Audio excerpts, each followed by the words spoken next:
All right, we'll go ahead and get started with everything. Felt a bit like a shorter day. It was cut 4, so the fourth regulation cut of the season. Um, that I know on paper it wasn't as hot as the week before, but man, it bit me pretty good. So um, I didn't last too very long at all. I don't think. Did get to go to unload though, and we will see that. So I'll wish to say shouldn't be the longest one um, of the season. We'll go ahead and get started with Cull and Good Bull, Cut 4, Bonfire 2024.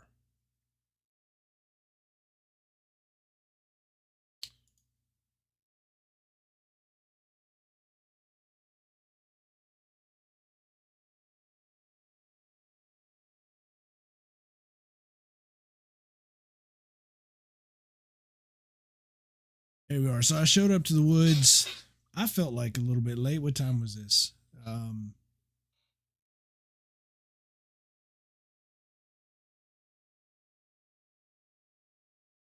7:45. I felt like that was a little bit later than normal, but still just in time to get the crews marching in. This is a K2 getting ready in the morning. Kind of plowing through the pasture there to get up to parking. There's a few new trucks up there that aren't normally up there in the upper leadership parking lot. So I had a, well, I knew who it was going to be. Had a little bit known for a little bit that we were going to have some visitors. So I was trying to get there and say howdy in time to also be able to get out and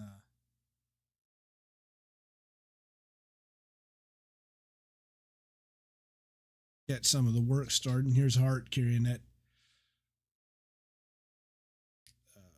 undoubtedly heavy axe box of theirs. It's got all their equipment in it.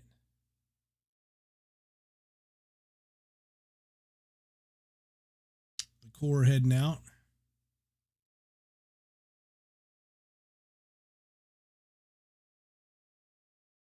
I was in such a hurry. Obviously, I didn't have a whole lot of time to clean the lens, so some of these photos are looking like a soap opera.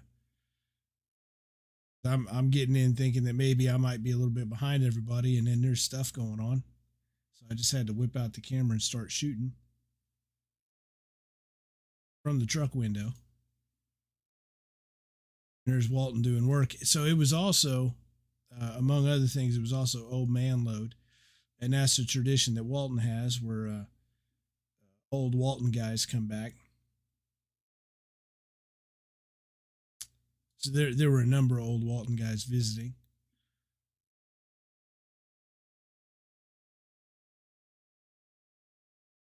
But it just so happened, I don't think it was coordinated this way. I think it just happened to work out this way.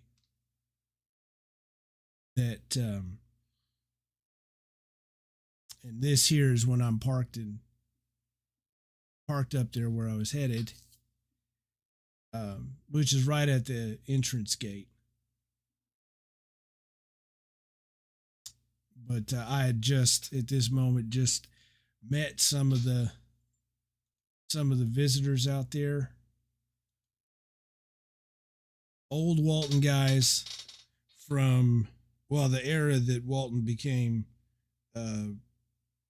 Walton as Bonfire knows it today, the load dorm. So before then Walton was just Walton was another cutting crew. and Davis Gary was the load dorm. And then Davis Gary created some legendary stories, had some legendary moments that subsequently led to Bonfire needing another load dorm, put it that way. So we got we got a visit from the era where Walton went from cut woods crew to a load crew. We had Daryl Smith was out, Paul Martinez. This is Paul. There's Daryl. Paul Newhouse was out. We got we'll see. They worked on a tree. They got hyper motivated and cut a tree, at least one tree. I was there for the first one. See Paul Newhouse, Mike Icapinelli.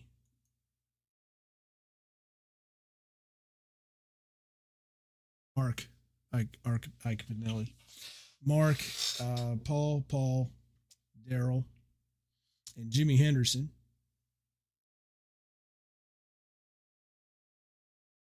I think we might have seen some photos of, or at least one photo of Jimmy last year when some old Red Buddies came out with them to last year's cut site. And there's Jimmy looking for familiar names on the pots there, and seeing who he can find, and especially I know looking for his.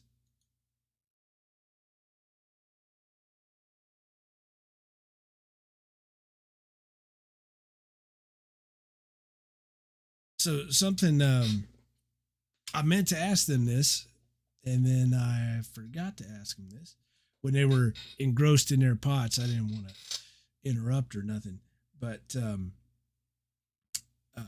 yellow, Walton's yellow, that color yellow for the yellow pot. This is relatively new. I think it was Will Stroud from maybe 4 years back, 5 years back, that he kind of went back and he did some kind of research and found that, you know, Walton's yellow had turned into more of a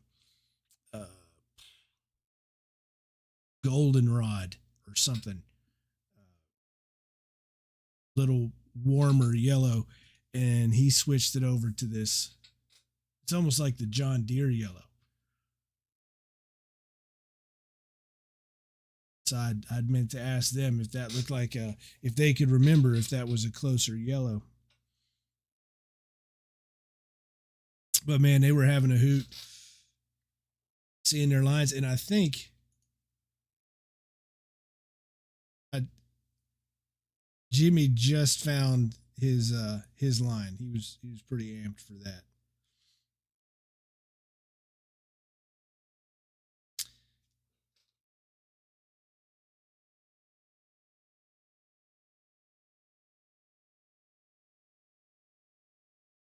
Funny thing about Jimmy, and I've said this actually in one of my podcasts, but you talk to some folks that were around at that time when Walton went from a cutting dorm to a load dorm.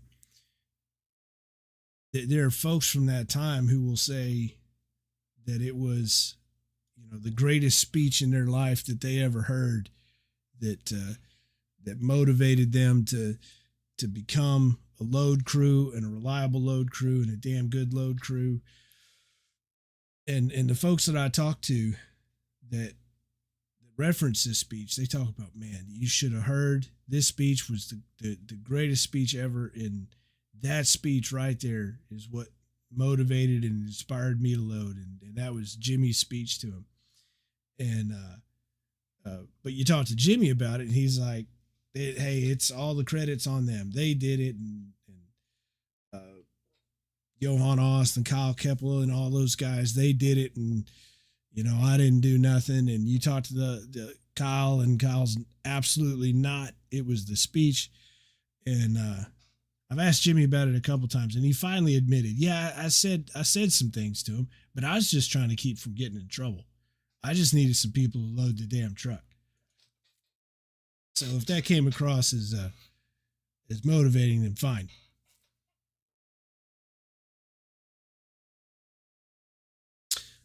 So we took a little time to pick out a tree. I appreciated the seniors' tact there, where I called them because they were in some other part of the woods. So I called them because it was me and Paul and Daryl and Mark and Jimmy.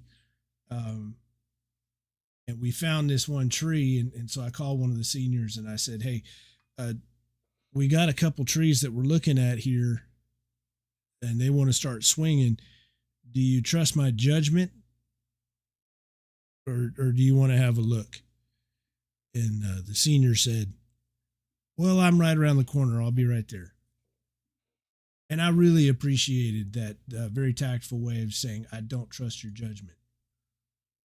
That was very nice.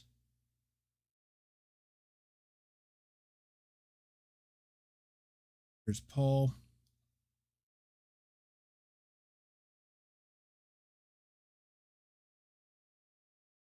I might be misremembering this once, but I seem to remember Jimmy telling me that he actually preferred swinging an axe, or at the very least, really liked swinging an axe. Wound up the truck pot. And his dorm winds up the load dorm.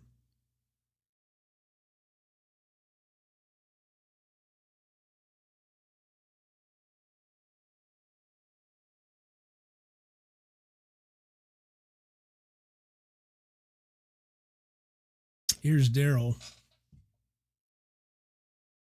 Now, he had the right glasses for me to try and do that magic trick. I'm hoping I pulled it off in one of these. Well, this might be embarrassing. This is the fourth shot I took. I might have taken, I don't know, 60, 70, 80. And, you can't really see how you did. Anytime you spend looking at the back of the display, you're probably missing something. So you just keep shooting and then go back and look at it later. But maybe I got the shot I was looking for inside of 4 shots and wound up taking 80. But this is that magic trick I like to do. That there.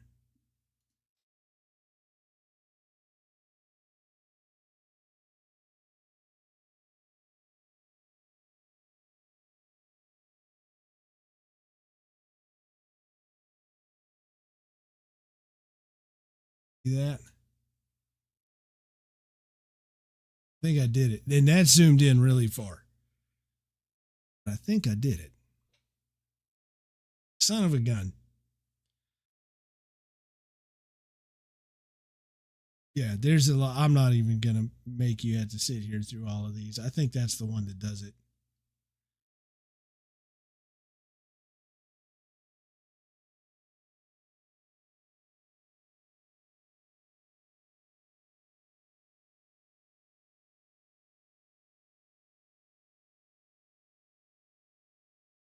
Yeah, nope.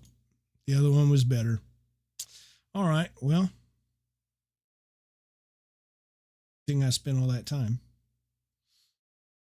So we got that first one. We're going to go with that first one we looked at.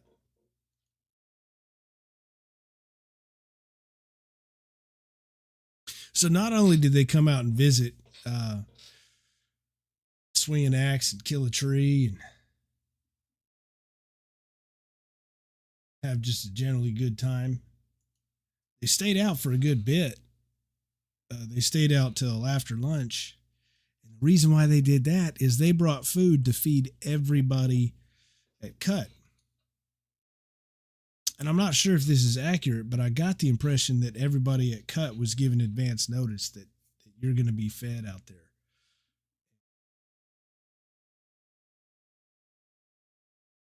Yeah, they brought chips and sausage and tortillas, and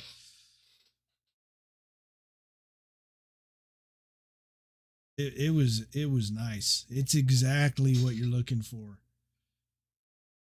halfway through a day in the woods. That was real great of them. And as I understand it, Daryl also kind of does a tailgate for them that they can come. I think it sounded like maybe once a year he tries to do that tailgate. See, the Greens were trying to lower your expectations. Travis said that the Greens said it was hot dogs. They were trying to lower your expectations, and then you would get there and find some home cooked sausage. That's some good sausage too.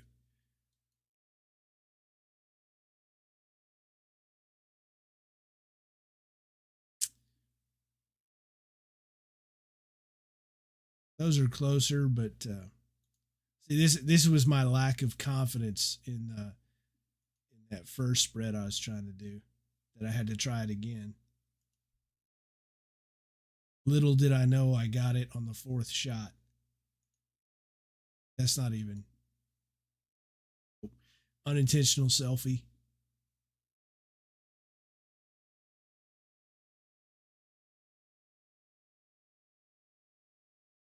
There's Paul Newhouse.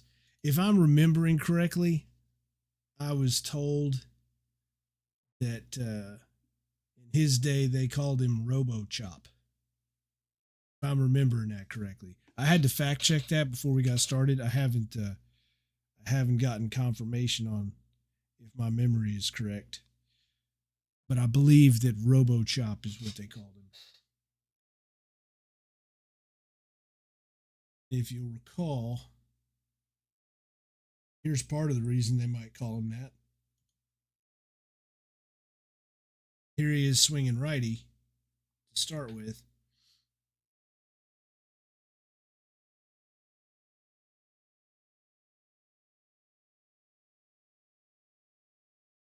And there he is swinging lefty. I consider myself fairly good with an axe, but I cannot switch hit. So I think it seemed like Paul went 50-50.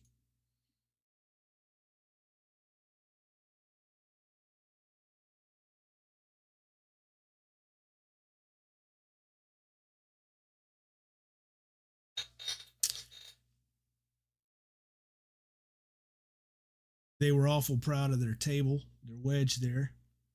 Wanted a picture of that, so we got a picture of that.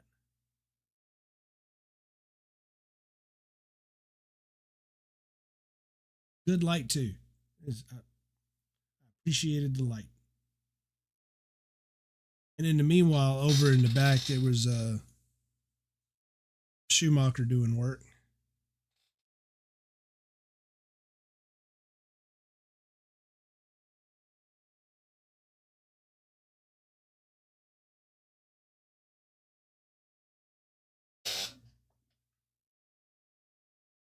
It is a good tree. It's pretty hard. Put up a good fight.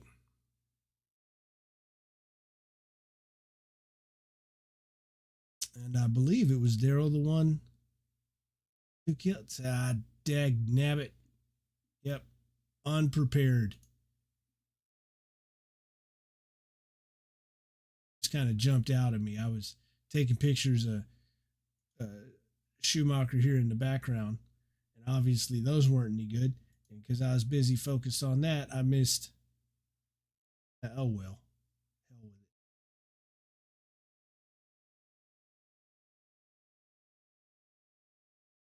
it. I guess it was Paul. Paul who killed it.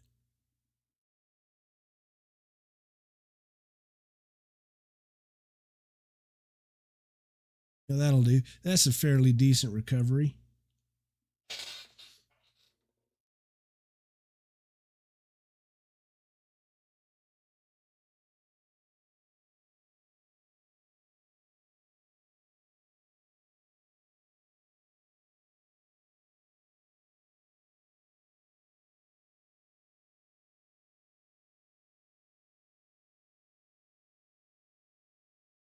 So, of course, we did the group shot.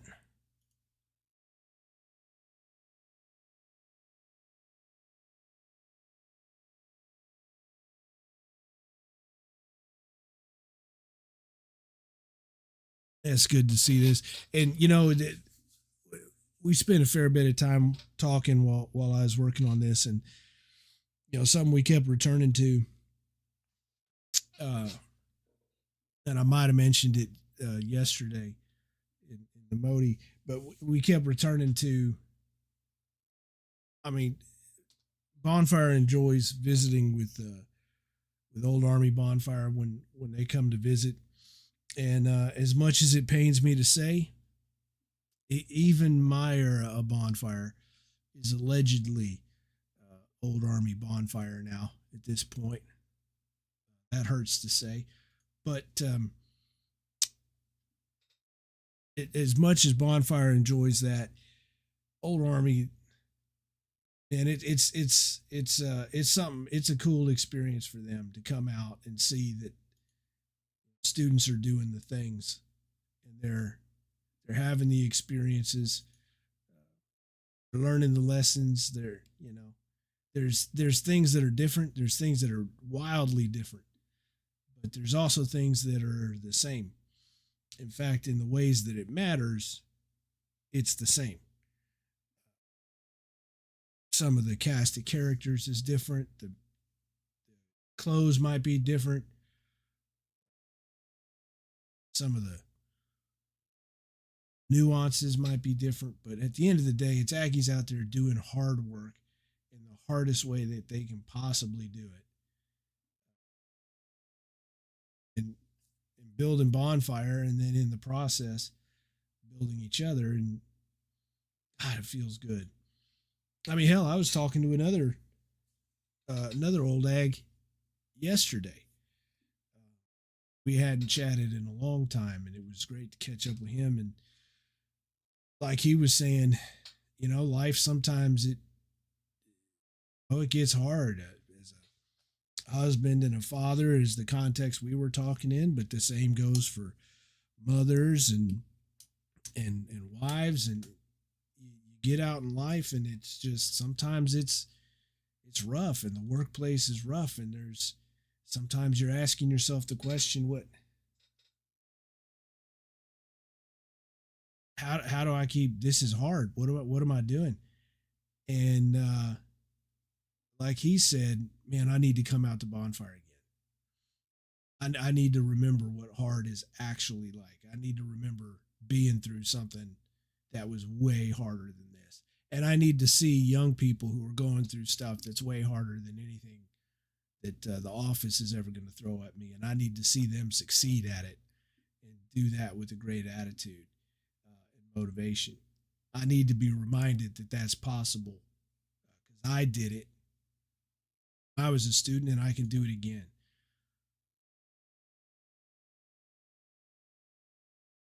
In any event, this was I should point this out. This little skid steer showed up. I think he might have showed up last year, and to come back out this year for free. Just something he wanted to do. He's got a few businesses there, and I think it was Hearn. And just he felt motivated, moved to come out and help Bonfire and bring his equipment out there and do everything that he can to help. And when I saw that skid steer moving around load site and the way it was attacking those logs, for a second there, I was about to try and get somebody and say, hey, who's using that skid steer? Because he was going hard on that thing. And I was worried that maybe we were beating the heck out of some rental equipment or something. And turns out that's him and his stuff. And he's just using the hell out of it, helping out Bonfire. And so much appreciated. And I don't think I can say anything yet, but we'll just say, you just wait till next week, this coming up week, this weekend. It's another double. The core might be well, they'll most likely be a little thin this week because it's the core trip to Jerry World for that stupid neutral site football game. Um, Thankfully, the last iteration of that nonsense, but the core will be core tripping for that on Saturday. On Sunday, everybody will be back, and there. I saw some photos. I'm really looking forward to everybody seeing the woods on Sunday. I couldn't believe it, so I'm pretty motivated. Still early in the season, some calluses haven't built up all the way yet.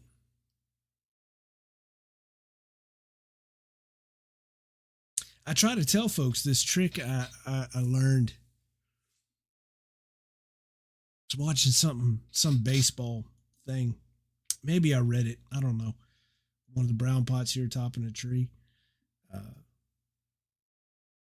Incident. I walked in here and this was like a tree graveyard. There's trees everywhere. This was the core woods the week before, and this week it was Lechner, I think Kruger's woods, but there are trees everywhere. And the brown pots, there was a saw running all day, topping these logs, topping these trees, turning them into logs. Yeah, I remember this thing that I, like I said, I watched it or I read it or something, and it was about these baseball players that are able to bare hand line drives. And in this thing, they were saying that they did. They said that these guys would, when they had to take a leak, they would do it on their hands, and that turned them to leather. And that's how they were able to bare hand balls, is they had these leather tough gloves, and that was one of their techniques. I don't know if it's just a crazy idea to get other people to do something silly, but that's what the story was. That's why I tell the people with calluses, and I don't think anybody's has bid on it yet. So, I mean, if you love Bonfire, just saying.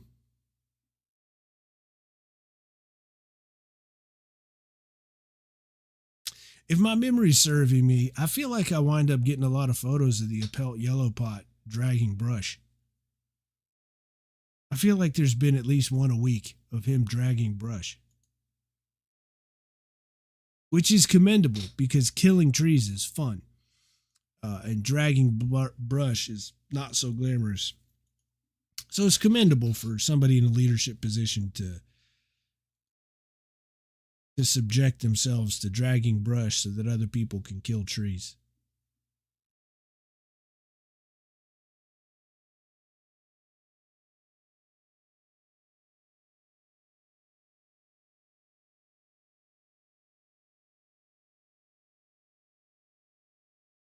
You got to pelt down swinging. So when you kill a tree, you downswing what you can, and you downswing what makes sense to downswing. And if expediency is the order of the day, or if you've got a limb that there's no safe way to downswing on it, maybe it's load bearing on the rest of the log or anything like that, or maybe it's just too darn big and it's just going to take too much time to get all the way through it. Or maybe if you're right within one of those brackets, first tier logs are 32 feet, second tier logs are 25 feet, down to 20, down to 15, down to 10. And if you've got a log where you can't really lose much without dropping it down to another tier, That's a good opportunity to call a brown pot with the chainsaw. So you'll see the downswinging, and that's one way to go about it. But sometimes it just makes more sense to get a brown pot out there. Or when you've got a boneyard like what was in last year's core woods, um, or last week's core woods, you get a brown pot out there all day. This was a tricky one. Pretty big tree, and this limb for a time was holding up most of the weight, so he had to come at it golf swing. We saw Paul Newhouse do that on that one earlier. Obviously, this is awful. There we go.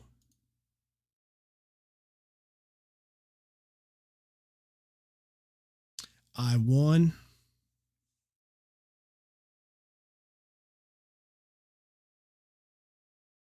When possible, I prefer to take photos that nobody knows I'm taking.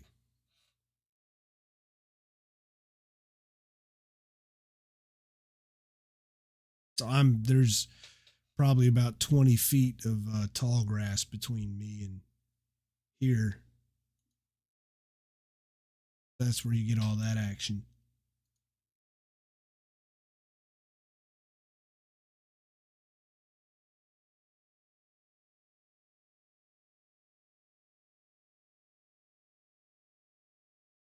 One's cooler. I don't know if it's still the case. I should probably ask him. Used to be you couldn't say this. When I was in school, that was a no-no. I don't know if that's still the case.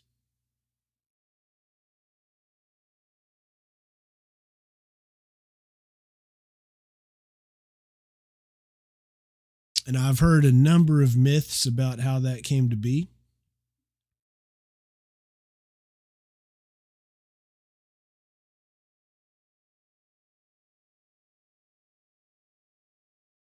That's all I'm going to say about that.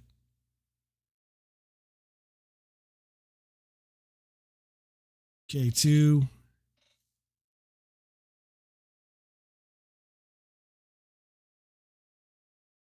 $16.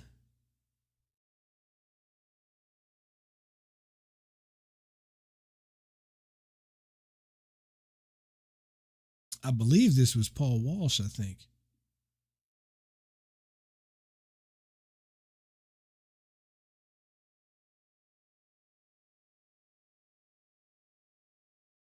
I said, see, look at this right there. Look at that. I said it last week. If I get to a place and there's light where an axe is going, I'm stopping.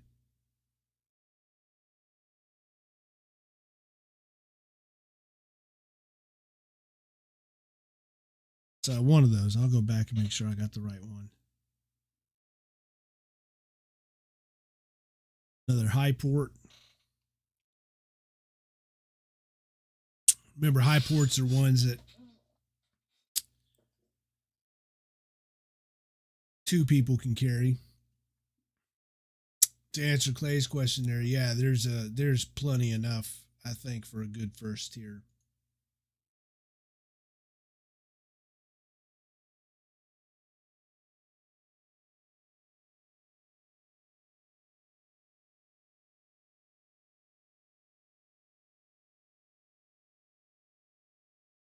It's one of K2's outfit shirts.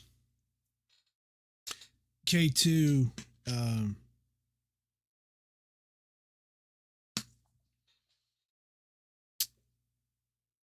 K2 was Christopher Lee Hurd's outfit, class of 03. And let me see if I can find it real quick. I'm trying to remember off the top of my head what year that was. I think it was 2015. Maybe it was 2016.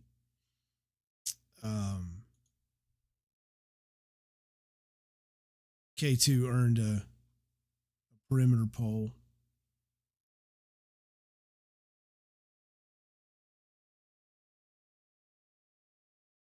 They've earned a couple over the years, I believe. There's one photo that comes to mind. And if I can't find it here in a couple minutes, then you'll just have to trust me.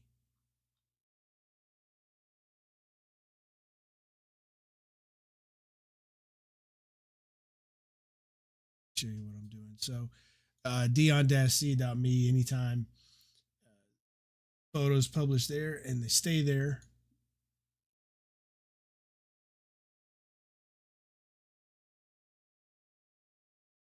Up here in this menu, just hit menu, and you got the current season fills out here as it goes, and then over here on the side you can pick from any season to go back to.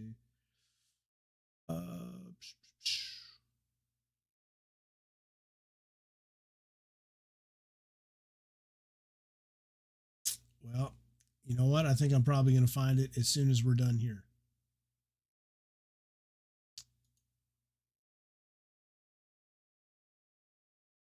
But K2 had earned this, earned their perimeter pole, and there's this one shot that always sticks out for me, and that is perimeter pole flag that K2 earned. Painted on it was, and there it was in the green and yellow, and it said for Christopher Lee Hurd. And you see that sort of thing over and again. For earned center pole, they put all the names on there on the flag that they had earned. But yeah, unfortunately, my memory is might be a year or two off. But it's a good photo. If you find it, let me know. Let me know what I'm forgetting.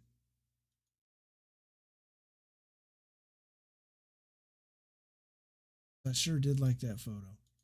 Anyway, back to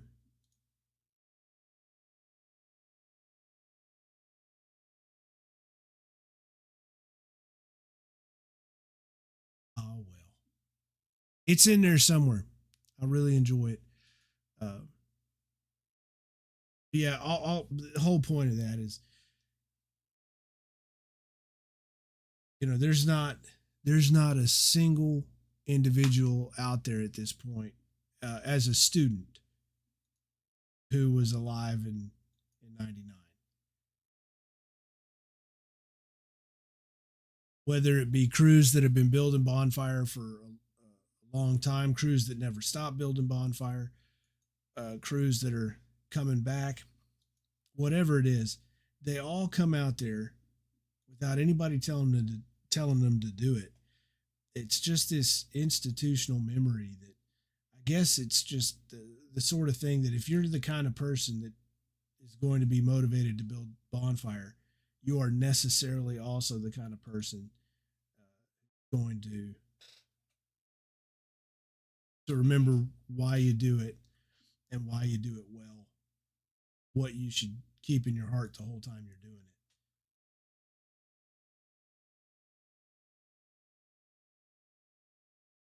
it. Here's Aston.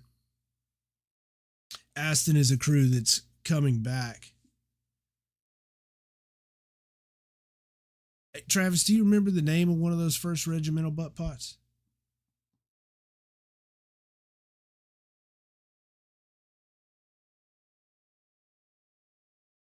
K2 has produced how many?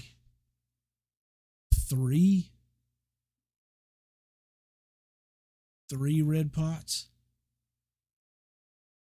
Is that right? Or is it four? I think Eli Posnecker was K2. Well,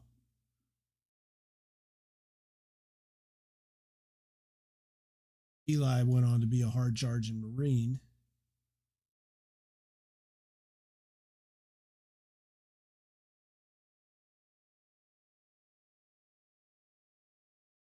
In 2014 season.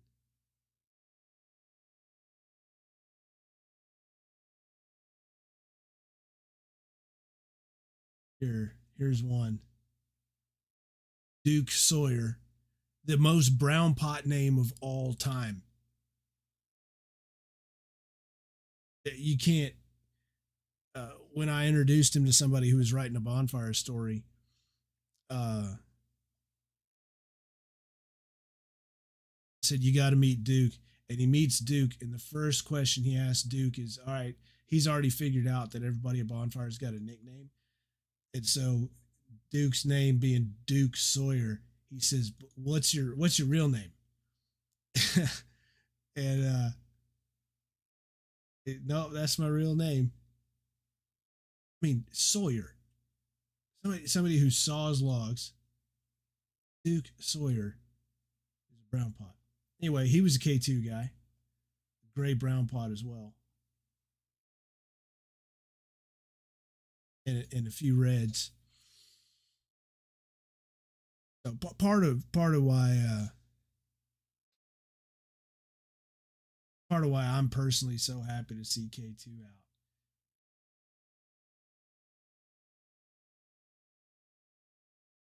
I got a long history with K2. A lot of really good friends to this day are class of '03 K2.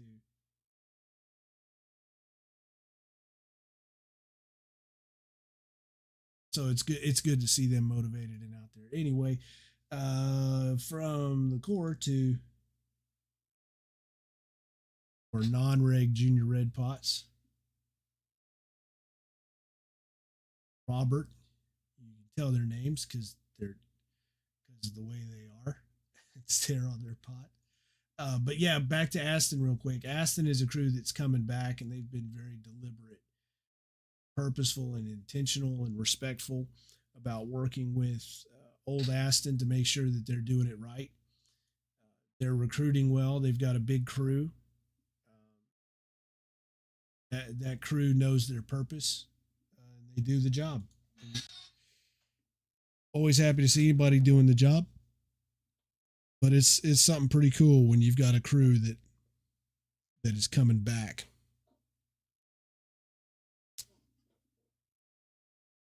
A lot of the a lot of the participation in Bonfire started on North Side, and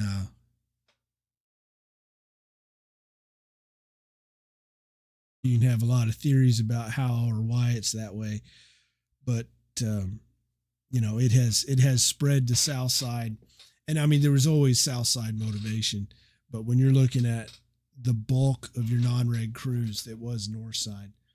This is the Hart Hall Black Pot, and I've got a. Um, we'll be doing a perimeter fires conversation with a former Hart Hall Black Pot to help us understand all a little bit better what exactly a black pot in Hart is. But they have one to two of them every year. And it's a unique feature to Hart, who has crew chiefs and a yellow pot, same as everybody else. But they also have this thing, this black pot. And I don't know when it goes back to. It's one of those things that when you're talking to old Army and you're uh, this is how you figure out how old something is. You talk about, well, yeah, the Hart Hall Black Pot, and then at some point somebody's going to stop you from years ago and go, I have no idea what you're talking about. And that's when you get an idea of how old something is. So the Hart Hall Black Pot goes back a while.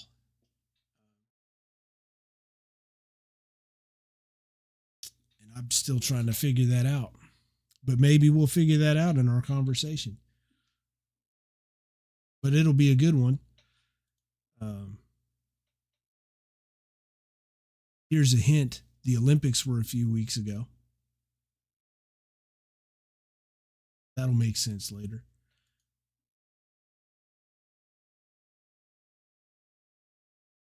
Here was what happened was in between trucks there, they cut Walton loose from load site while they were waiting for the trucks to get back. And so Walton and whatever corps was loading trucks with Walton went into the woods and did what they know how to do, which is pick up heavy logs and move them. And that's just something that just it comes with practice. Anybody can pick up a heavy log when they learn how to. After you've carried a few logs and you work your way up, it's not about getting strong. It's about overcoming that mental hurdle about if you can do this. And once you've picked up a few logs, and especially when you've had to throw them onto a truck, then all of a sudden carrying a log isn't that big a deal anymore. So that Walton can serve and anybody who's at load site who is constantly picking up logs in between trucks, it can be a good exercise and helpful to the woods to send them out into the woods to go carry some logs around. And Neely had a pretty big one.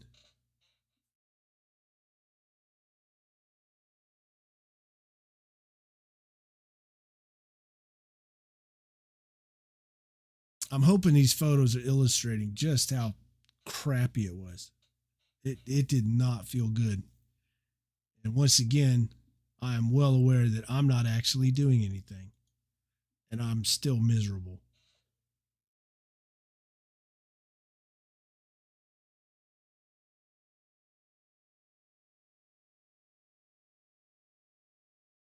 One of the brown pots on it. One of the junior red pots on it.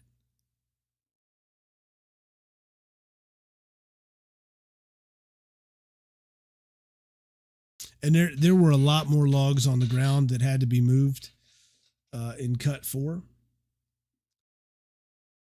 because of how hot it was on the thermometer last week. Like I said, it was technically cooler. It was technically cooler in cut 4,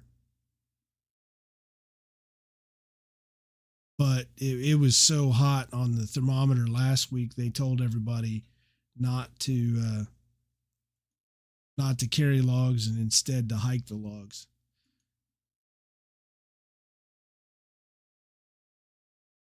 So that left a lot of logs on the ground from last week. There was a lot of stuff to move around.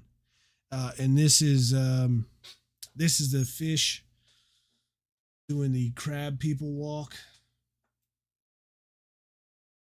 Apparently they had made some kind of mistake, so they had to do a crab people walk. And they had to walk to me.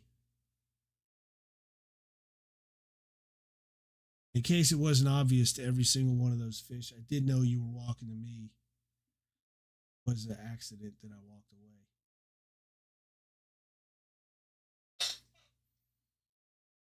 But they were having fun, so that's all right. But heat gets to everybody.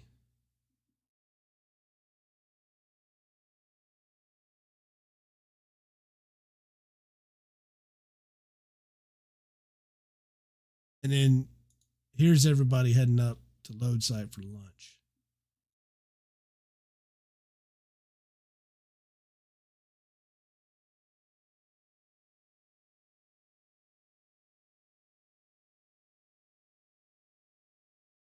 And you don't see this a lot.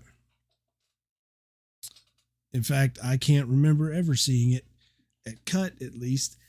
Usually what happens is the only time where you're going to work with another crew outside of your own is, there will be occasions where you have to call for meat and another crew, whoever can hear you, will come to you and help you carry something if you need, help you move something. But those occasions are pretty rare. Sometimes you'll get called to load site to help load trucks, and then you'll be working with Walton and maybe another crew. The Corps is doing a lot more load this year. Those are the rare opportunities in the woods where people who are from different crews spend time together. And what people talk about fondly about stack is a lot of times that's the first occasion where you realize that this thing that you've been working on with your little group, there's other little groups that have been doing the same thing. And So stack is usually that first moment where you realize, oh hell, there's a lot of other people out here, and you get to connect with them and sit around a perimeter fire and compare notes on how your seasons went and what your favorite parts are and what you hated and all that. You don't get an occasion like this where everybody's in the same space at cut class. Everybody's in the same space. But this was a cool thing. I hope we get to do it again. Um, get everybody together, get them fed up, join a little fellowship. Smart people are bringing the tent, canopy, some shade, you know.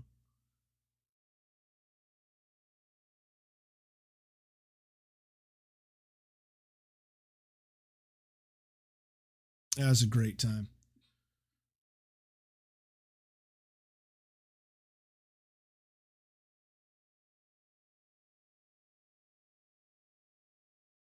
And before old Walton left, Walton did the Grode yell. And then this is where Old Army learned that new Walton does the Grode yell, taking their pants down.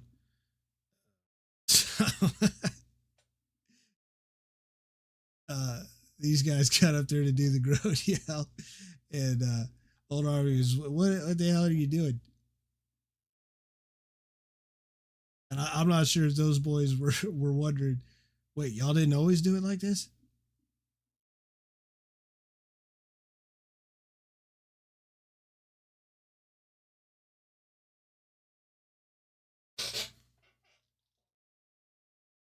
That was a hell of a great time. And I'll tell you, if you're listening and you're from another crew, old Bonfire, what have you,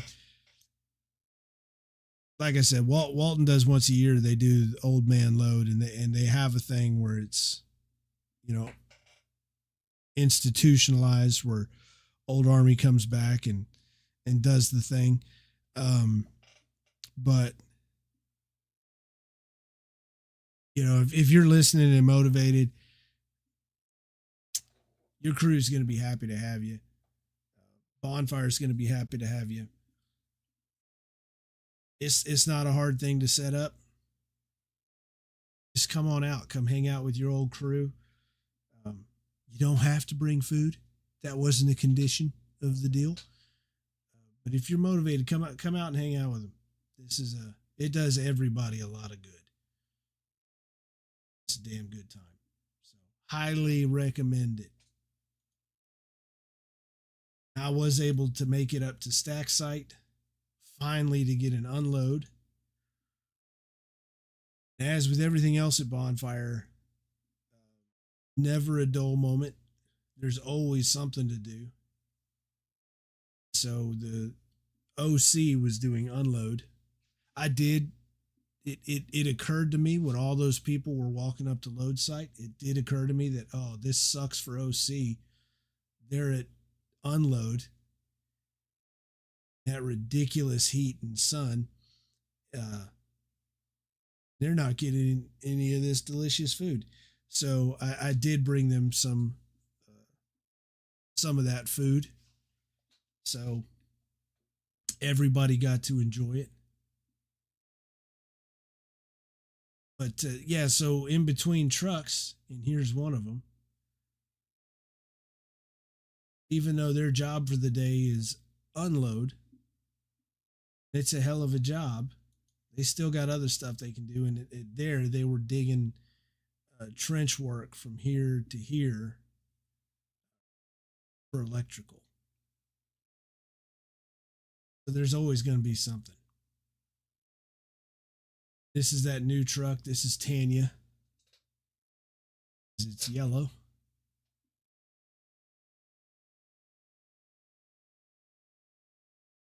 Talked about that. There was the red truck that was Reba, and then the white truck, platinum blonde, that was dolly. You got this one again, thanks to the support and donations of motivated Bonfire supporters. They were able to get this truck. Sorely needed truck. It's a great truck. It's got a lot of life left in it. Admittedly, it has lived a long life already, but it's got a lot of life left in it, and they've been taking very good care of it, and uh, they've done a lot of good work on it. Yeah, they were able to add a trio. Oh, there's another question from a little while back here. Do I think they'll be able to cover the windows? I do. I do think they will. There's a lot of good trees out there. We saw the Corps Commanders tree last week.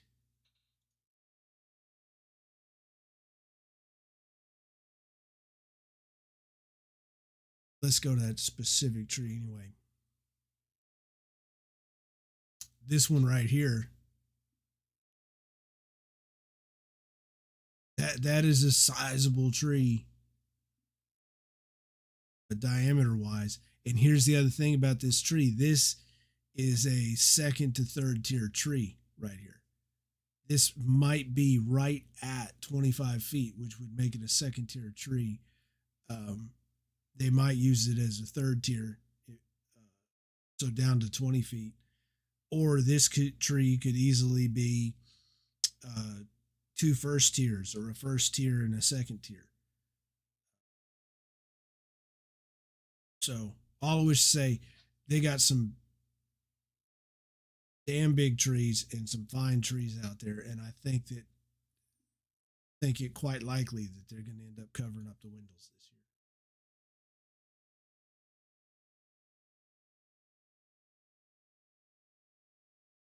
So the truck pulls up, they get it parked. You got to throw the chains off. And there's calls for that. Nothing at Bonfire is happening without some degree of choreography and control. So there's calls and directions for that.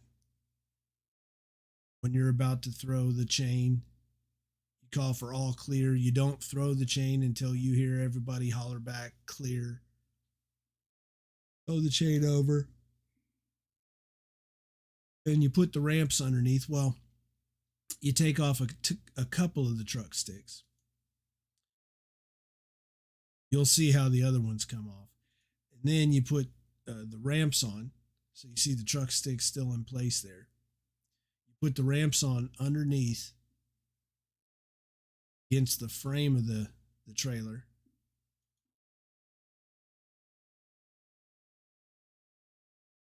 And while that's happening, off the other side, well, here comes the ropes. You'll see what those are for. But while that's happening, off the other side,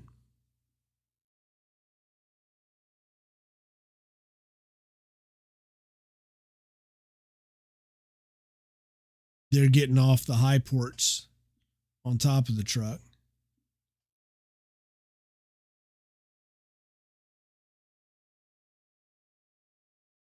Building up a little collection of those will be the last things to go.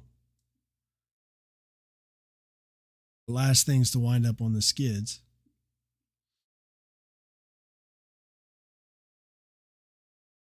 And then those ropes are tied to the sticks.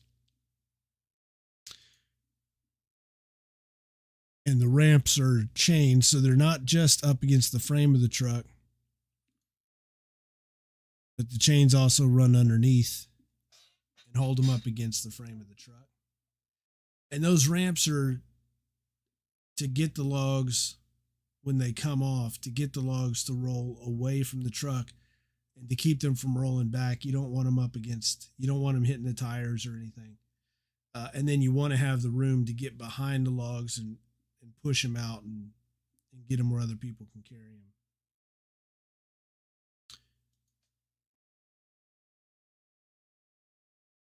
You got the truck sticks tied. Got your little knot on there.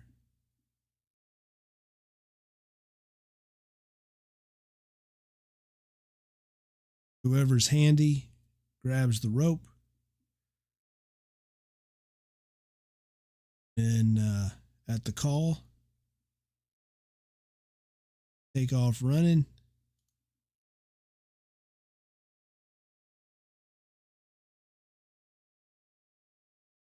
See the rope come tight there?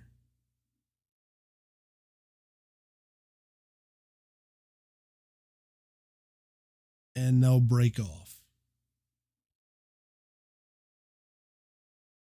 And that's how you get the truck sticks off without being anywhere near the truck.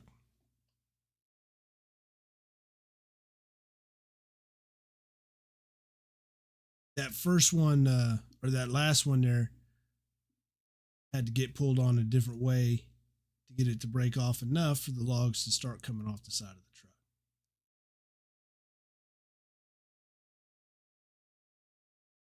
Then you see there the skids pushing the logs away from the truck as they fall off.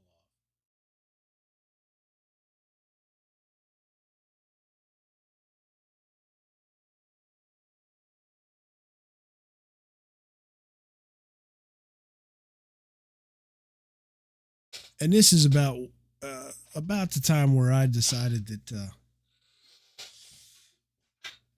I couldn't take too much more. I think it was just watching them work.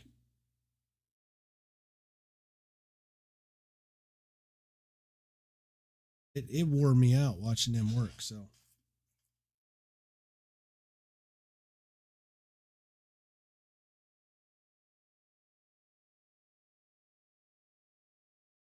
this is the junior red overseeing the whole deal, and there it is. So we finally got to get to stack site to get a little bit of unload. Won't be the last time we do that this year, but it's the first time that we actually got to see a truck come in, and it was a great day in the woods. A lot of work got done.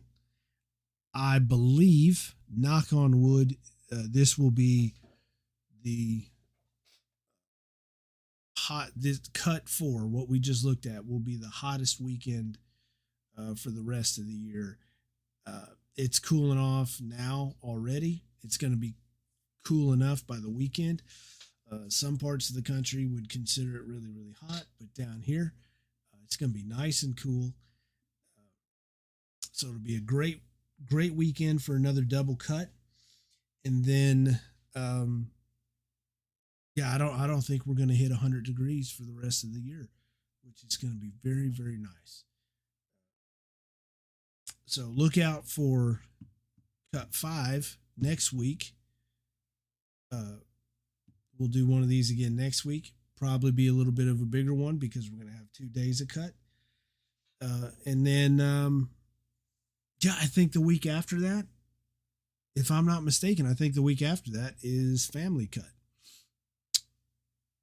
Formerly known as Father-Son Cut. Now it's Family Cut. And that's always a big weekend. And Lord knows how big it's going to be this year. Everything this year has been bigger and more people. So I expect that Family Cut's going to be pretty big. Like I say, I believe it's not this coming weekend, but the next. Don't take my word on that. It's on the Instagram for Bonfire. Look, at Student Bonfire on Instagram. It's probably on the Facebook too. Facebook is at Bonfire for the schedule as it stands now for the rest of the year, and then follow what's happening with Bonfire at Dion C Gallery on Instagram and Facebook, at Dion C Gallery on YouTube. Subscribe, like, whatever you got to do, and you'll get notified whenever we're going live with one of these things. It's every week during cut, and then when we get into stack, it is whenever the schedule allows because there's so much happening all the time. And then the podcast and Monday Modis and all that kind of stuff. Something happening with Bonfire all the time now. And you'll definitely want to check back in on that surprise we got coming out to the woods this weekend. So follow all those things, all the sights and sounds, and schedule a Bonfire there. And yeah, stay motivated. Build the hell out of Bonfire. Giga Maggies.